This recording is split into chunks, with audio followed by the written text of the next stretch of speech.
ఏడాది క్రితం మాట. ఏసీ రూముల్లో కూర్చున్న కొందరు కాంగ్రెస్ నాయకులు ఎంతో మేధోమథనం చేసి అప్పటి బీఆర్ఎస్ ప్రభుత్వం అమలు చేస్తున్న పథకాల లిస్టును ముందు పెట్టుకుని ప్రతి పథకం పైన అదనంగా 2 నుంచి 5 వరకు అంకెలు కలుపుకుంటూ ఒక మేనిఫెస్టోను తయారు చేశారు. ఆసరా పింఛన్ 2000 4000, 3000 6000, దళిత బంధు 10 లక్షలుంటే 12 లక్షలు, కళ్యాణలక్ష్మికి ఇచ్చే నగదుకు ఏకంగా ఓ తులం బంగారం. అబ్బో, చెప్పుకుంటూ పోతే చాంతాడంత లిస్టు అవుతుంది. ఇగొచ్చే అంటూ అసలు ఆలోచించడానికి కూడా సందు దొరకకుండా హామీలిస్తూ పోయారు. ఇక డిక్లరేషన్లకైతే అంతే లేదు. ఆ ఊళ్ళో ఒక డిక్లరేషన్, ఈ ఊళ్ళో ఒక డిక్లరేషన్, వాటి పేరుతో వందల కొద్దీ హామీలు. ఫైనల్గా 6 గ్యారంటీలు అనబడే 13 హామీలు గుదిగుచ్చి అందరి మెడల్లో వేశారు. అన్నింటికీ మించి ఏ రంగం స్థిరీకరణ కోసం, ఏ రంగం అభివృద్ధి కోసం, ఏ రంగాన్ని ఉన్నతీకరించడం కోసం దశాబ్దకాలం రేయింబవళ్లు గత ప్రభుత్వం పనిచేసిందో ఆ వ్యవసాయ రంగంపైన, దాని అనుబంధ రంగాలపైన కల్లాలలో కుప్పలు తెచ్చిపోసినట్టే హామీలు కుప్పించారు. రుణమాఫీ 2 లక్షలన్నారు, భరోసా 15,000 కౌలు రైతులకిస్తమన్నారు. రైతు కూలీలకు, ఉపాధి హామీ కూలీలకు ఓ 12,000 ఇస్తమన్నారు. రాష్ట్రంలో పండే ప్రతి పంటకు ఓ 500 బోనస్ ఇస్తమన్నారు. ఇవన్నీ విన్నప్పుడు సంభ్రమాశ్చర్యాలకు గురికాని వారు బహుశా లేరేమో. తీరా అధికారంలోకి వచ్చింతర్వాత కాని తత్వం బోధపడలేదు. ఎన్నికల ముందు రైతుబంధు వేస్తుంటే ఎన్నికల సంఘానికి ఉత్తరాల మీద ఉత్తరాలు రాసి ఆపించారు. వచ్చాకైనా వేశారా అంటే వాటిని వేయడానికి 4 నెలల ప్రహసనాన్ని నడిపించారు. ఇక రుణమాఫీ అయితే ఒట్టుల బుట్టలా మారింది. ప్రభుత్వాధినేత పెట్టిన ఒట్టులకు దేవుళ్ళు సైతం విలవిల్లాడిపోయారేమో. ఇక్కడి నుంచి గందరగోళం మొదలైంది. రాష్ట్ర ఆర్థిక వనరులను అభివృద్ధి, సంక్షేమం కోసం ఏ విధంగా వికేంద్రీకరించాలి, దేనికి ఏ మేరకు ప్రాధాన్యం ఇవ్వాలో తెలియని అయోమయంలో ప్రభుత్వాధినేతలు అయోమయంలో పడిపోవడంతో రాష్ట్రంలో వ్యవసాయానికి భరోసా లేకుండా పోయింది. రుణమాఫీని డిసెంబర్ 9న అమలు చేస్తామన్న వాగ్దాన భంగానికి ప్రాయశ్చిత్తంగా పెట్టుకున్న ఒట్లు కూడా గట్టెక్కకుండానే మాయమైపోయాయి. ఆ రుణమాఫీకి సైతం 1,00,000 ఆంక్షలు పెట్టారు. డిసెంబర్ 9కి మాఫీ చేస్తామన్నవారు విచిత్రంగా డిసెంబర్ 9 వరకు ఉన్న అవుట్ స్టాండింగ్కు మాత్రమేనని ఆంక్షలు పెట్టారు.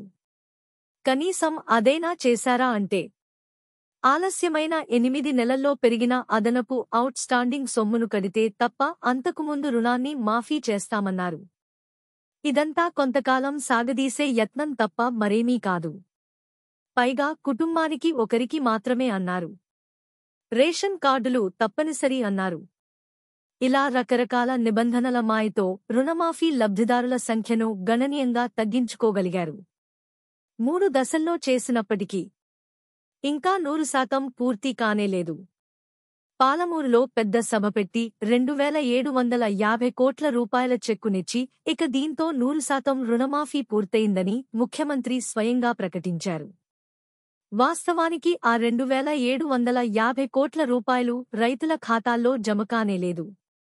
ఉన్న కాస్త మొత్తాన్ని 2 సీజన్ల రైతు భరోసా నిధులు ఇవ్వలేదు కాబట్టి వాటిని దిగ్విజయంగా రుణమాఫీకి కన్వర్ట్ అయితే చేయగలిగారు.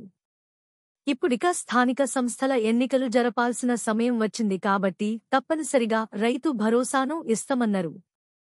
రైతు కూలీలకు 12,000 లెక్కన నగదు ఇస్తమని చెప్పారు. మళ్లీ ఇక్కడ రాజకీయ విన్యాసాలు మొదలయ్యాయి. రైతు భరోసాను గత ప్రభుత్వం రాళ్లు రెప్పలకు ఇచ్చి దుబారా చేసిందని, తాము చాలా పక్కాగా రైతులకు మాత్రమే ఇస్తమని ఓదరగొట్టారు. దీనిపై ఓ కమిటీ వేసి ఓ నివేదిక తెప్పించుకున్నారు. కాని ఆ నివేదిక మాటెట్లా ఉన్నా అసెంబ్లీలో దీనిపై ఒక చర్చ కూడా పెట్టి మమ అనిపించారు. తరువాత సుదీర్ఘంగా క్యాబినెట్లో చర్చించి తీసుకున్న నిర్ణయం ఏమిటయ్యా అంటే రైతు భరోసా 15,000 కాదు 12,000 రైతులకు మాటిచ్చి ఇంత ద్రోహం చేసిన ప్రభుత్వం దేశంలో ఇదేనేమో మరి. ఒకనాడు 3 పంటలకు కూడా రైతు బంధు ఇవ్వాలని గొంతెత్తి అరిచిన వాళ్లే ఇప్పుడు తామిచ్చిన హామీని సైతం తుంగలో తొక్కేసిన పరిస్థితి. విచిత్రమేమిటంటే దీనికి ఒక ప్రధానమైన నియమం పెట్టారు. వ్యవసాయ యోగ్యమైన భూములకే రైతు భరోసా ఇస్తామని. ఇందుకోసం జనవరి 16 నుంచి 3 రోజుల పాటు దరఖాస్తులు తీసుకొని ఆ వెంటనే ఓ ఉపగ్రహం ద్వారా సర్వే చేసి సాగుయోగ్యమైన భూములను నిర్ణయించేసి జనవరి 26న రైతు భరోసా వేస్తారంట. ఈ దరఖాస్తుల తంతు ప్రభుత్వం వచ్చిన నాటి నుంచి జరుగుతూనే ఉంది. వచ్చిన కొత్తల్లోనే ప్రజాపాలన దరఖాస్తులని తీసుకున్నారు. అందులో రెండో అంశమే రైతు భరోసా ఉంది. ఆ గణాంకాలు ఏమైనట్టు తరువాత కులగణన దరఖాస్తులు నింపించుకున్నారు. అందులోనూ వ్యవసాయ భూముల అంశాలు ఇంకొంచెం వివరంగానే ఉన్నాయి. ఆ గణాంకాలు ఏమైనట్టు ఇప్పుడు 10 రోజుల్లో మళ్లీ దరఖాస్తులు తీసుకోవడం, భూములను సర్వే చేయించడం, డబ్బులు ఇచ్చేయడం చకచకా జరిగిపోతుందట. ఇది సాధ్యమని ఎవరైనా అనుకుంటారా? ఈ ప్రహసనం అంతా తిరిగి రైతులు అధికారుల చుట్టూ తిరగడానికి, వాళ్లకు లంచాలు సమర్పించుకోవడానికి దారి తీస్తుంది. బీఆర్ఎస్ ప్రభుత్వ హయాంలో ఒక్క రైతు కూడా కష్టపడలేదు. దఫ్తర్కు పోకుండా దరఖాస్తు చేయకుండా వ్యవసాయ పథకాలు అందుకున్నాడు. చివరకు కల్లాల దగ్గరకు ప్రభుత్వమే పోయి పంటను కొనుగోలు చేసింది. ఇప్పుడు రైతులు మళ్లీ క్యూలు కట్టాల్సిన పరిస్థితి. అధికారుల గడ్డం పట్టుకుని బతిమిలాడుకోవాల్సిన దుస్థితి. ఎంతో కొంత చేతిలో పెట్టి అభయహస్తం పొందాల్సిన గతి. ఇక ఇందిరమ్మ ఆత్మీయ భరోసాది మరో అంశం. వ్యవసాయ కూలీలకు ఏడాదికి 12,000 ఇస్తామని కాంగ్రెస్ పార్టీ ఈ పథకాన్ని కూడా జనవరి 26న శ్రీకారం చుడుతున్నట్టు ప్రకటించింది. గమ్మత్తేమిటంటే గత డిసెంబర్ 28ననే కాంగ్రెస్ పార్టీ ఆవిర్భావ దినోత్సవాన ప్రారంభిస్తున్నట్టు ఉప ముఖ్యమంత్రి స్వయంగా ప్రకటించారు. ఇప్పుడేమో అంబేద్కర్ రచించిన రాజ్యాంగం అమలు జరిగిన రోజున అమలు చేస్తున్నట్టు ధైర్యంగా చెప్పండి అని నినదించారు. రాష్ట్రంలో దాదాపు 1,02,00,000 మంది వ్యవసాయ కూలీలు ఉన్నారు.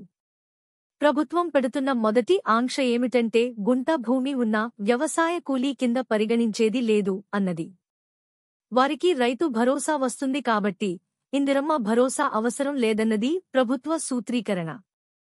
వాస్తవానికి ఎకరం కంటే చాలా తక్కువ భూమి ఉన్నవారు మన రాష్ట్రంలో 24 లక్షల మందికి పైగా ఉన్నారు. ఉదాహరణకు ఒక వ్యవసాయ కూలీకి 5 గుంట భూమి ఉంటే అతనికి వచ్చే రైతు భరోసా కేవలం రూ. 1,500. అంటే ఇందిరమ్మ ఆత్మీయ భరోసా కింద 10,500 రూపాయలు నష్టపోవాల్సి వస్తుంది.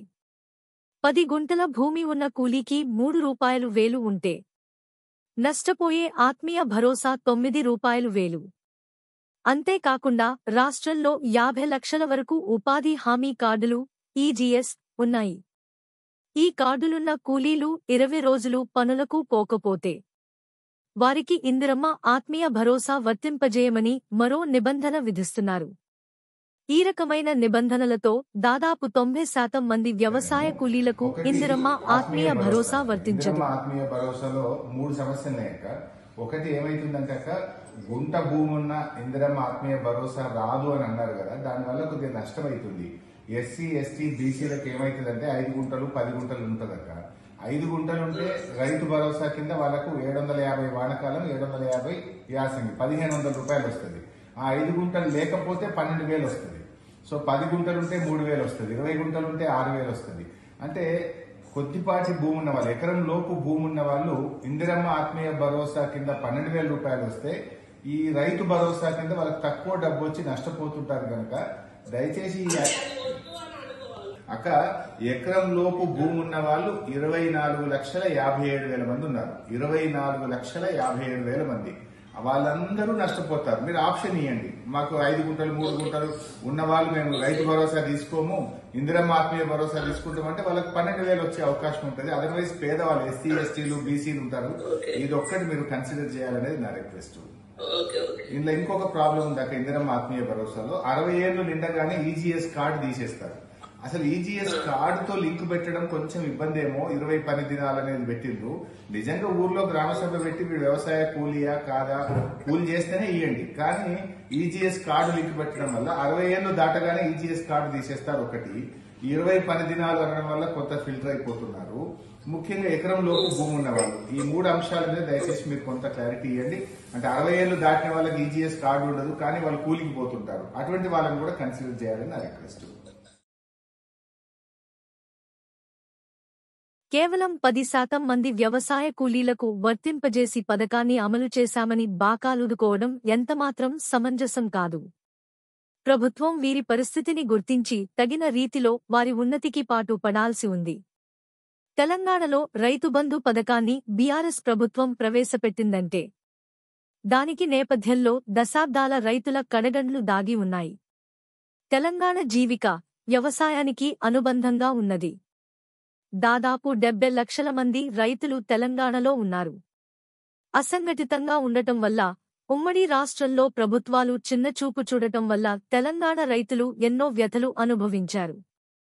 ఆ క్రమంలో తెలంగాణ తొలి ముఖ్యమంత్రి కేసీఆర్ మేధ నుంచి పుట్టిన ఒకే ఒక్క పథకం రైతుబంధు.